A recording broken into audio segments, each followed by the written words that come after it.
안녕하세요. 대한민국 보통중년 조부장입니다. 어떻게 이직을 하고 이제 잘 적응해 가고 있습니다. 네. 한 10년 다닌 회사를 이제 정리하고 나와서 새로운 이제 업무들을 배워가면서 총 이제 한 달 이제 한 반 정도 지난 것 같아요. 이제 다시 이제 노후 준비를 이제 계속 얘기를 해봐야겠죠. 예. 뭐 노후 준비에서 사실 일반 직장, 저희 같은 일반 중년들은 직장이 정말 중요합니다. 뭐 어떤 사람들은 뭐 월급의 어떤 마약에 중독되지 마라 뭐 이렇게 얘기를 하지만 사실 월급 마약만큼 안전한 게 어디 있습니까? 사업하고 싶죠. 뭐 장사하고 싶은 건 많은데 어줍지 않게 도전했다가 망하시는 분이 더 많습니다. 예. 거의 지금은 10명 중에 9.5명은 망하고 있어요. 0.5명이 될 자신은 없어요, 솔직히 얘기하면. 그러면 열심히 직장생활 해야겠죠. 일단 퇴직이나 은퇴를 위해서 저는 이제 국민연금, 개인연금, 그 다음에 빚 없는 내 집, 뭐 금, 달러, 뭐 돈, 금융 전체를 합해서 주식까지 다 합해서 한 3억 2천의 자산 정도가 있으면 은퇴의 어떤 기본 베이스는 됐다라고 얘기는 합니다. 준비 완료가 아니에요. 왜냐하면 준비 완료는 3억 2천 가지거든요. 준비 완료라고 할 수가 없어요. 네, 그냥 기본적인 은퇴 준비예요. 이게 무슨 얘기냐면 매달 큰 돈 아니고 뭐 그냥 간단하게 일해서 뭐 한 100만 원이라도 좀 손에 쥘 수 있는 수준 된다 그러면 그게 뭐 국민연금이 됐든 뭐 개인연금이 됐든 한 100만 원 정도만 손에 쥘 수 있으면 그 금액 가지고 어떻게든 살아갈 수, 지금 물가 기준이에요. 지금 물가 기준으로 어떻게든 살아갈 수 있어요. 저는 개인적으로 지금보다 물가가 폭등할 거라고 보진 않습니다. 앞으로 대한민국은 사실 일본과 같은 장기 침체, 디플레이션을 맞을 확률이 더 높기 때문에 물가가 그렇게 크게 오를 거라고 저는 기대하고 있지 않아요. 그러니까 지금 수준으로 봐도, 그리고 앞으로 향후 한 20-30년 수준을 봐도 지금하고 별반 차이는 없을 거다, 저는 그렇게 보고 있습니다. 뭐 제 생각이니까. 뭐 그때 한 3-4년 뒤에 가면 뭐 이제 뭐 5억으로 올라갈 수도 있겠죠. 하지만 그렇게는 힘들어 보인다. 왜냐하면 지금 이렇게 막 폭등 성장세에도 대한민국의 경제 성장률은 기봐야 2점 몇 프로. 보통 1점 몇, 뭐 1.2하 뭐 이렇게 가다가 지금 코로나 어떤 반사 이후로 2점 몇, 뭐 3점 몇, 뭐 이렇게 올라가는 건데, 이거 사실 그 장기적인 추세는 아니거든요. 어쨌든 이제 이 어떤 기본 베이스는 계속 유지해 나가면서 또 중간에 사업을 좀 구상하고 있는 것도 좀 있긴 있어요. 예전에 무슨 빚 없는 뭐 매장 하나 해가지고 뭐 거기서 뭐 물건을 팔아서 이익을 창출하자 뭐 이런 생각도 했었는데 그건 이제 아닌 것 같고, 의외로 이제 그 뭐랄까 인터넷으로 많이 이제 바뀌었잖아요. 바뀌면서 의외의 부분에서 매출이 지금 꽤 늘어나고 있는 걸로 보여요. 지금 기준입니다. 일단 무인 세탁소 같은 경우에 세탁기는 집마다 다 있잖아요, 그렇죠? 지금 요즘 기술도 좋아지고 가격도 싸져서 집마다 건조기도 있어요.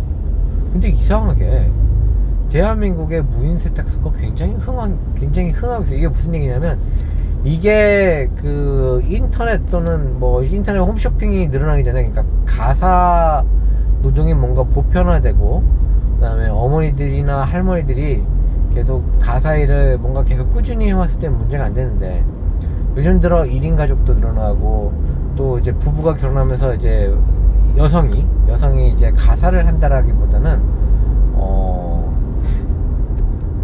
나가서 돈을 벌죠. 그러니까 힘들어요. 그러니까 빨래나 이런 거를 잘 하지 않습니다. 해도 나눠서 해야 돼요. 남자들의 특징이죠. 귀찮은 거 하느니 돈을 좀 써서 편하게 하겠다. 예, 그래서 그런지는 모르겠어요. 무인 세탁소, 그러니까 한 10여 년 전만 해도 이게 설마 될까?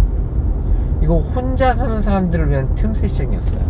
근데 지금은 다가구, 그러니까 한 가구에 4명 이상 있는 집 안에서도 존재하는 문화가 돼버렸어요. 사실 2,500원 뭐 4,000원이면 빨래 건조까지 해주는데 그게 낫지. 빨래하다 골병 들어요.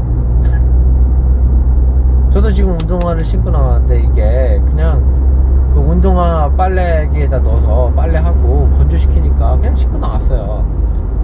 이런 이제 어떤 문화의 변화가 오고 있습니다. 전 그래서 개인적으로 만약에 지금 저한테 개인적으로 돈이 좀 있는데 뭐 이걸로 투자를 해야 된다 그러면은 무인 세탁소 정도는 괜찮겠다.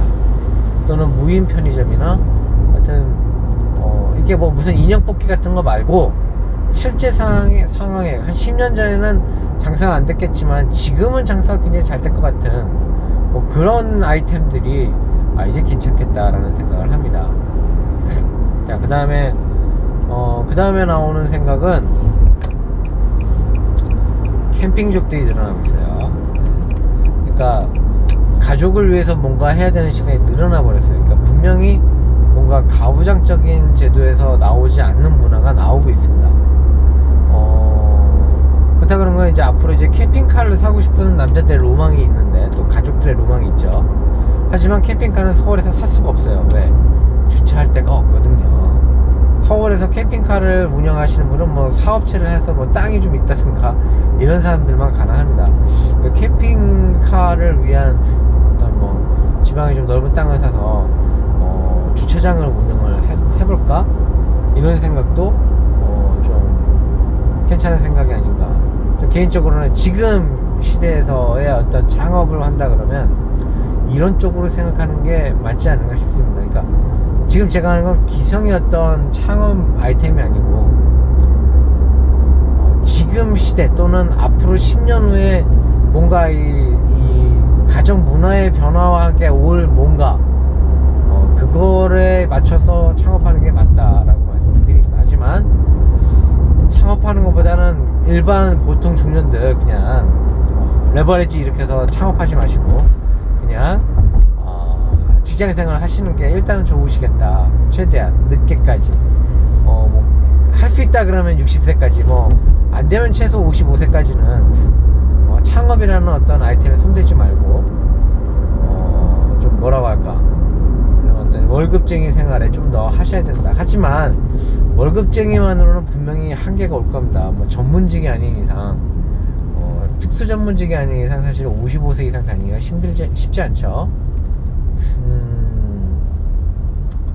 그래서 이제 어쩔 수 없이 창업을 이제 가시는 분들이 있는데 하신다 그러면 그쪽을 좀 알아봐라. 저는 개인적으로 좀 권장하고 싶습니다.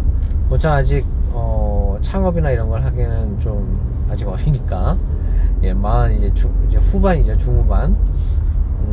한 내년 한 50대 정도 되면 저도 이제 그때는 아이템을 다시 한번 찾아보겠습니다.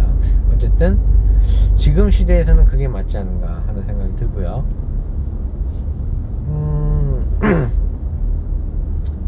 그리고 또 창업을 해도 좀 기다려라. 왜냐하면 한 2년 정도는 좀 더 두고 봐야 되지 않을까 싶은 생각이 들어요.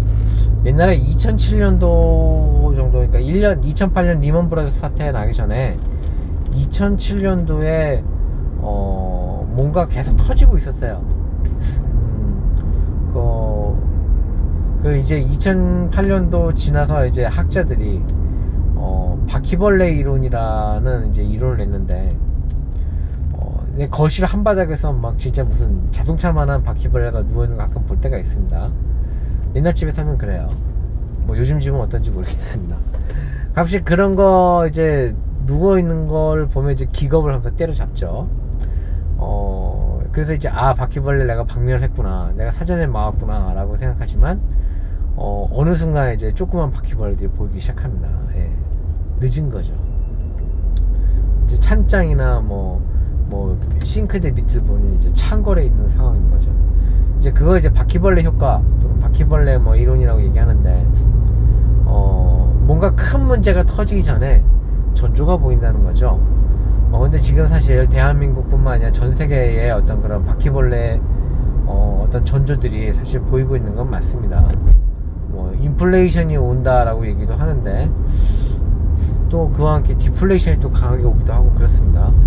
그러니까 뭐 원달러 환율과 지금 우리가 풀고 있는 인플레 이론과 전혀 맞지가 않아요. 그러니까 지금은 뭔가 혼재돼 있어요. 뭐가 터져도 이상하지 않은 상황이긴 합니다. 제 기분으로는 그래요. 저는 2008년 또 98년 전체적으로 다 20살 이후에 다 겪었기 때문에 2012년도 마찬가지고요. 닷컴 버블도 2002년 안 겪은 게 없으니까요. 제 경험상으로는 지금 뭔가 터져도 이상하지 않은 상황입니다. 이거 이제 1000만원 정도 좀 주식에 넣어놨는데 그래도 빼놔야 되나 좀 그 생각도 들 정도예요. 그래서 저는 지금 사실 주식도 어떤 투자성 주식에서 넣는 게 아니고 다 그 배당 주식에서 넣어놨습니다. 주식 수가 있으면 최소한 배당이라도 받을 수 있으니까 최대한 우량주이면서 배당주인 거에다가 이제 잔뜩 넣어놨죠. 잘 오르지도 않지만 떨어지지도 않는. 예. 그래서 전 개인적으로 지금 금이나 달러는 지금 구매를 못 하고 있는데 직장도 옮기고 좀 바쁜 나날도 보내고 있고 이미 또 달러 값은 또 올라 버렸죠. 그래서 달러는 저희가 지금 못 가고 있는데 금하고 주식을 배당주로 이렇게 넣어놓는 어떤 일련의 행위들을 해놨습니다.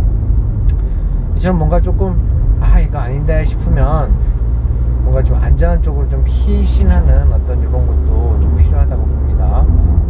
내년까지 전문가들이 보통 그러죠. 내년까지 지금 2021년도 6월달, 7월달인데 내년 22년 얼마까지 이런 붕괴는 없을 겁니다 라고 얘기하는 전문가들의 말을 100% 믿으면 안 돼요. 네. 그 100% 믿다가 골로 가신 분들 많습니다. 네. 그냥 잘 스스로 생각하시는 게 좋다라고 생각합니다. 투자는요 끌려가면 안 돼요. 내가 결정해야 돼요. 처음부터 끝까지 내가 결정하는 투자를 하시는 게 좋습니다. 누가 벌어다 준대, 내가 이거 해가지고 수익 10% 줄게, 안 돼요. 그런 거 10% 택도 없습니다. 네, 그런 거 쉽게 오는 거 아니에요. 내가 하면 억울하지 않아요. 노후 준비는 뭔가 어떤 자립에서 나온다라고 생각은 해요. 누가 벌어다 주거나 누가 가져다 준다는 말에 넘어가는 게 아니라 내가 벌고 내가 가져오는 어떤 그런 일련의 행위를 하는 게 좋습니다. 내 돈으로 내가 몸을 팔아서 내가 몸으로 뛰어서 벌어오는 게 최고라는 거죠. 그게 어떻게 보면 리스크 관리이기도 합니다. 노후 준비에서 가장 큰 적이 뭐냐면 내 돈을 노리는 나쁜 놈들이에요. 근데 안타깝게도 그런 놈들이 너무 많습니다. 리스크 관리하시고 그 다음에 직접 내가 뛰어서 내가 버는 걸 추천을 합니다. 그리고 레버리지는 가급적이면은 늘리지 않으시는 거를 좀 더 권장을 하고요. 지금 특히 안 좋아요. 레버리지 지금 별로 안 좋은 때입니다. 모든 전문가들이 또 정부도 그렇게 얘기하고죠. 지금 레버리지 땡기실 때 아니에요. 저는 그렇게 생각합니다. 일단 직장을 옮기고 나서 개인적으로 사업을 하면 어떤 게 좋을까, 또는 앞으로 어떤 식으로 가는 게 좋을까에 대해서 간단하게 얘기해 봤고, 지금 상황 좀 제가 보기에 별 좋지 않다는 말씀도 좀 전합니다. 도움 됐으면 좋겠어요. 정말 같이 먹고 살고 정말 노후는 좀 여유롭게 같이 좀 이렇게 갔으면 좋겠습니다. 도움이 됐으면 좋아요, 구독 부탁드리고, 대한민국 보통중년 조부장이었습니다. 감사합니다.